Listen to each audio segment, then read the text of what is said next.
Listening for a Change has been bringing the Neighborhood Listening Project to schools across Sonoma County for a number of years.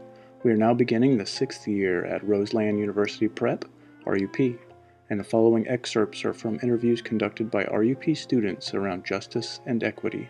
All 10th graders have participated in the Advancement via Independent Determination, AVID, program and are moving into our larger communities with impressive skills of listening, respect, questioning, accepting, and empathy.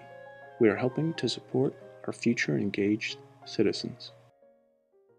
I think we get into a lot of trouble when some member of a group does something and we ascribe that to the entire group, and we either, for good or bad, I try to see people as individuals, because in those times that I was in Little Rock, I was responded to not as a young girl who was there visiting my grandparents, but by the majority community as a young black person, and I was responded to negatively because of that. They weren't seeing me as me. They were seeing me as part of a group, and they had decided that that group was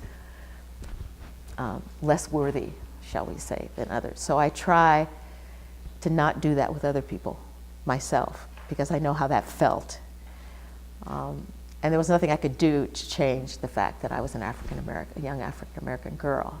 So when I see those kinds of situations, I try to remember that, and it impacts, I think, the way I respond.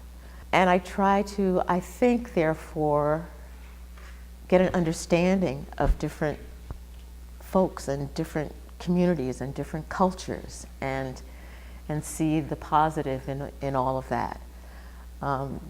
Because one of the things that makes you fearful is because you don't know. And so the more you can know and understand people, whoever they are, I think the less fearful you become of them. One of the things I think about with this Lopez thing is we've gotten to a point where we're fearful of law enforcement and law enforcement is fearful of us. And somehow we have to get that out of the equation. This job changes you. I think I came in pretty innocent of the world, and what I've seen over the past 17 years, what people do to each other, it takes a toll on you.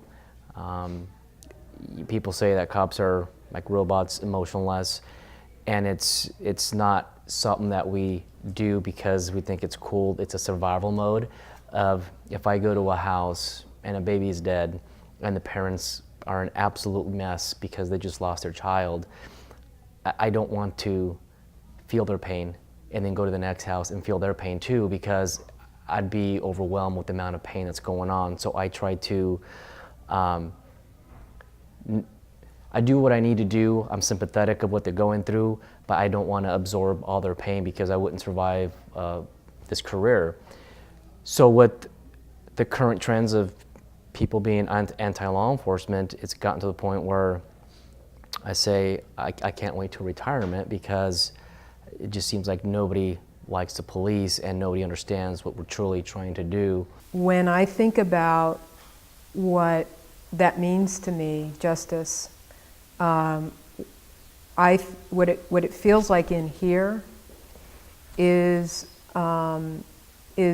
knowing truly in my heart that everyone is being treated fairly and everyone has equal opportunity to fulfill themselves as spiritual beings in the world, as civically engaged, fully participating citizens in the world.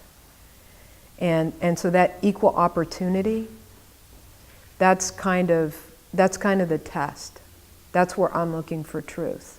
And where I'm looking for the answer to this question: do you have the same opportunity to do the things that I do? Do you have the same opportunity to do the same things that he and I do? Do you have the same opportunities to make choices and act on those choices in order to fulfill your dreams? And if you don't, then that's injustice to me. And that's what needs to be changed. And I think that that happens in personal relationships between people. I think that that happens in family relationships. I think that that happens in relationships among people in neighbors, or neighborhoods, in cities, and of course across the country and around the world. You know, I ask myself that question, does everybody have an equal chance, an equal opportunity to fulfill who they really are, who they really aspire to be, who they truly have the capacity to be? That's justice in action to me. Hi, my name is Claudia Silva. Hi, my name is Jesus Torres. Hi, my name is Chelsea Wines.